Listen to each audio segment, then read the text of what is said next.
First, we're going to go through all the parts that are in the box, or the pieces that are in the box. So of course we have a body, we have the swivel arm, the spray head, we have two T-fittings, and they come in individual boxes, so there'll be two boxes inside the master carton. We have a mixing valve. This is a standard mixing valve, not thermostatic, not pressure balanced. It doesn't need to be. Our pull-out hose, the weight,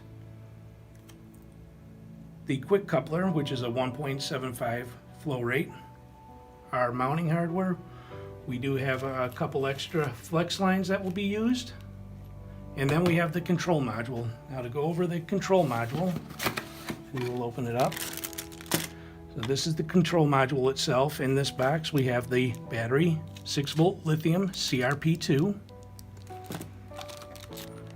our adapter, swivel adapter, and then inside of this box, or this baggie,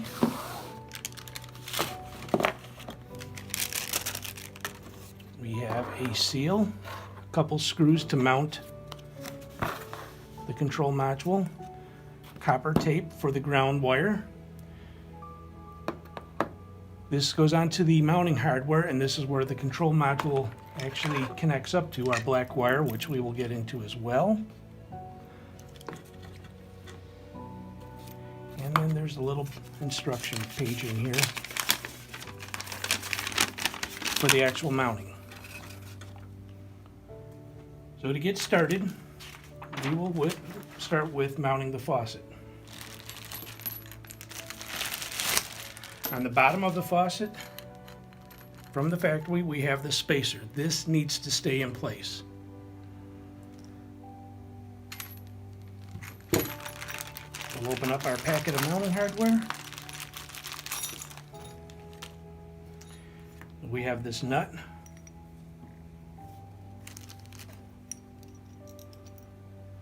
And we'll thread the screw into the nut. There's the second screw.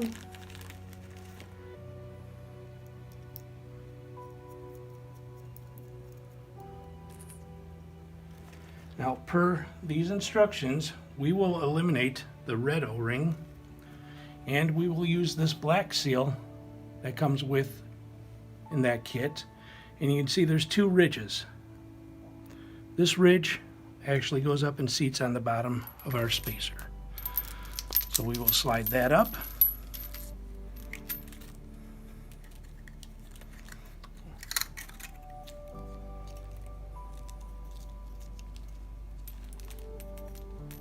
There we go. That will just seat on the bottom there. Now we will take the hardware. We have the nut. We have a stainless steel ring. We will need this piece, our black rubber seal, and we have a support. Now the support can be eliminated if you are on a solid surface, which we will be mounting on a solid surface. This is used mainly when you're on a stainless steel sink. It will go on the underside of the sink itself, and it will eliminate some of the wobble, being the faucet is so tall and the stainless steel sinks are usually a thin gauge. It will just eliminate some of the wobble. So here we are not going to be using that. So just to show real quick how this all works, we will slide this up. Of course, we'll have this mounted at the point. We will slide these up over all the tubes, over these plastic pieces, which can be a little bit of a challenge. Here we go. Put these up. There we go. And the last one. So just to show how this works, it will thread up, and you get this nut as tight as you can. Ooh, there we go. On your mounting surface. And once you get it hand tight as much as you can, then you thread in the screws, which will push on the stainless steel ring, firmly mounting the faucet in place. So that's our next step. So on the underside of the sink, you can see that we now have it mounted up. We have the screws as tight as they will possibly go, so the faucet is secure to the countertop here. We have these insulators pulled down, and these insulators are here so that metal won't touch metal. If metal touches metal, you can get what they call ghost turn-ons, and that means you'll be sitting there and all of a sudden your faucet will turn on and probably turn off by itself. So now we'll continue on with the mounting of the control box and the supplies and whatnot. With the control box, there's a black wire that will go onto this tab. So being we're using this wall here to mount the control box, I have the tab facing this way so we get the longest distance out of that wire that we can. So our next step is to connect our waterways. So we have these T's. I already have the one on the cold. I'm going to do the hot here real quick. But at the same time, we're going to go ahead and put our mixer valve on. So the mixer valve is showing hot and cold inlets. We'll thread this onto the T.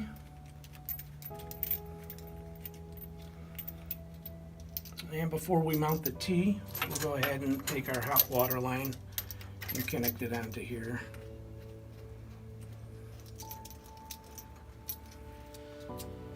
And then thread our T down onto the stop.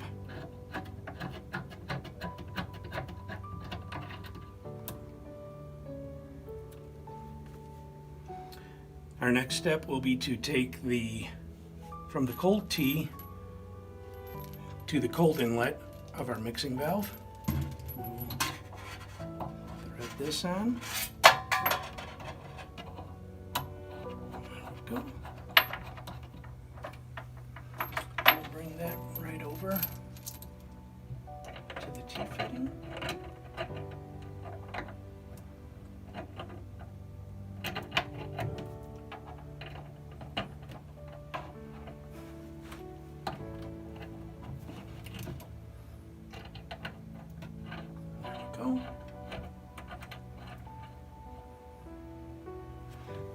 And we'll take the cold water supply, and yep, that should reach.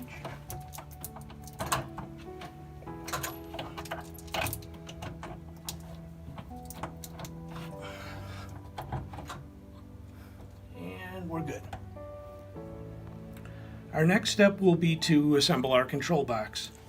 To do that, we just need to adapt this wire, this clip, onto the tab here. And that just pushes on like that. And then our swivel T connector, which we'll thread on. There's an O-ring seal there.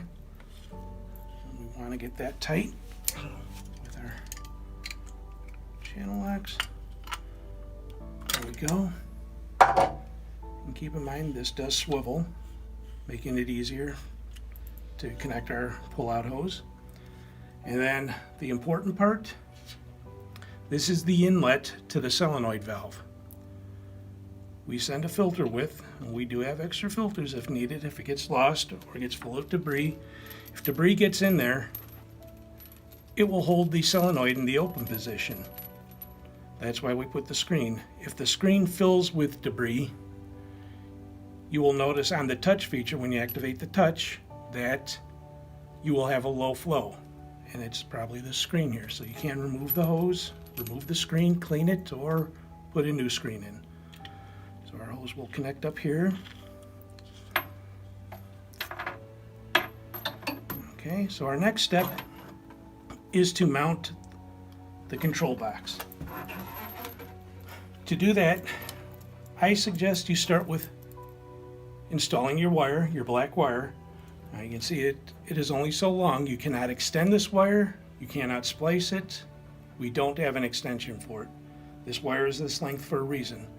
So we're going to take our plug, we're going to put it onto that stainless tab that I showed prior that is facing this way, and then we will decide the location of our control box.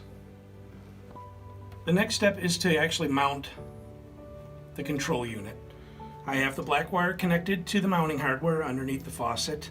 Like I said, we have the length of this black line here, black wire, And we also have the length of this supply line actually coming down from the body of the faucet, which it connects up here. So you don't want things taut. You want them a little loose. So what I'm thinking is we will just mount this box right in here so we can push the wire out of the way, and the supply lines can make a tight connection, a good connection. So that is our next step. So with our control unit mounted to the side of the cabinet, we can go ahead and make our final connections. So our mixed water line down from the faucet, we want to go to our swivel connector, and just thread that on.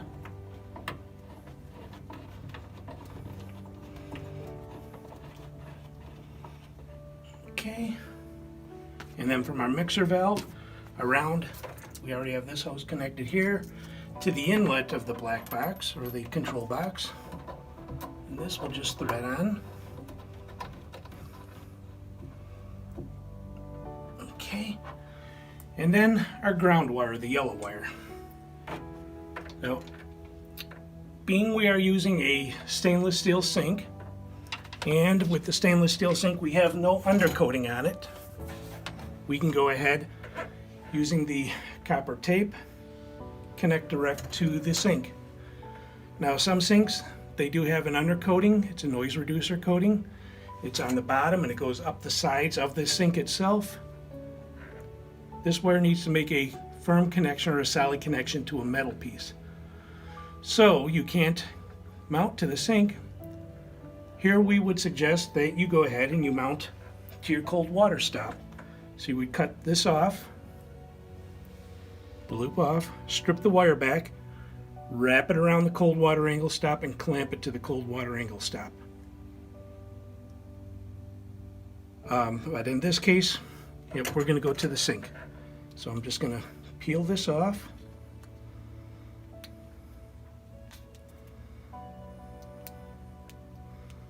There we go. I'm going to place this in the center.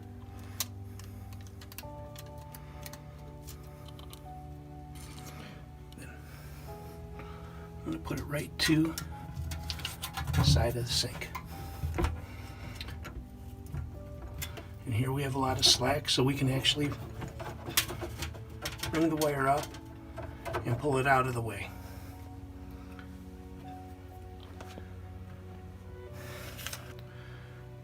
Our next step will be assemble from the top side. So we want to connect the head to the hose, and you can see on the inside of the head there's a screen in there, and the hose will just plug in, and we thread up the collar. No tool, hand tight. And we take the male end of the hose, thread it down through,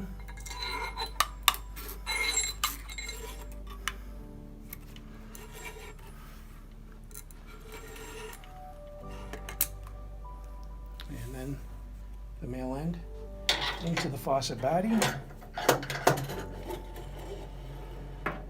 and this will just snap down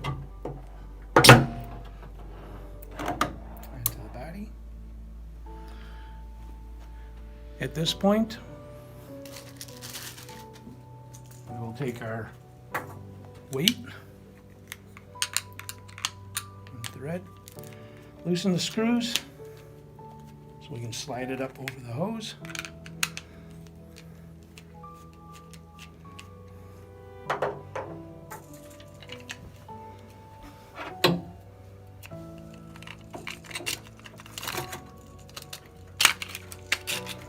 And then we thread on our coupler. And here again, hand tight only. And then the coupler goes onto the swivel connector. So when we make this connection, we want to make sure all of our hoses are pretty much out of our way.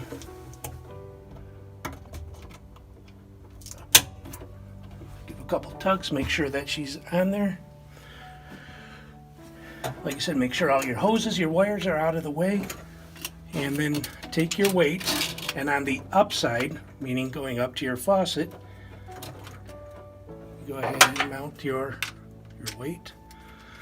And this will ensure that the head and hose will retract properly and smoothly.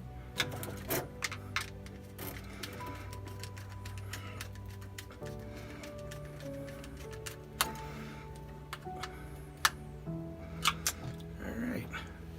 At this point, I suggest just going through, making sure all your connections are nice and tight. When they're all nice and tight, you can turn on your angle stop. Once the angle stops are open, 99% of the time, water will be flowing out of the faucet. That's a good thing. So at that point, you can snap your battery in. The solenoid will turn off. You can see the red lights on. We have power. Do not touch the faucet or anything below the sink for 2 minutes. This point, it is learning its environment. After the 2 minutes, you can go ahead and touch the faucet. The touch feature should activate. You'll have water flowing. With the water flowing, you can come below and set your temperature. You just turn this gray knob clockwise or counterclockwise to your desired temperature. That will be the temperature that the faucet will flow every time you touch it. I'd like to go over just some of the features on the touch faucet. So one of the features is we can change the sensitivity. From the factory, it's set at a medium, a number 3. We can go up to 5 for most sensitive or down to 1 for least sensitive. You may need to change the sensitivity because sometimes humidity will play a factor in the fact that when you touch the faucet, it just won't activate, or you just barely touch the faucet and it activates. To get into the menu, to change the sensitivity, you go to your control unit, and I left the cover off so you can see the little button there. You press and hold the button for roughly 20 seconds.